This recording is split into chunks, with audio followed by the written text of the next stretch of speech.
How to change the color of an imported image or logo in Canva. This is a step-by-step guide so you will be able to follow easily. Now, first things first, of course, you want to head over to your designs right here. And as an example, I'll go ahead and use this one as my logo. Now, this is really simple. You can just go ahead and click on the image that you want to change the color of. And from here, you want to click on edit. Now it will take us to this additional menu where you can then go ahead and click on duotone. Inside duotone, we then have a lot of presets that we can go ahead and use.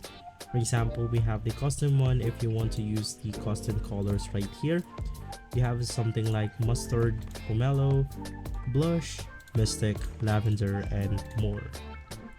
So if this video has been helpful for you, please consider by liking and subscribing. We'll make sure to see you again next time, and as always, thank you.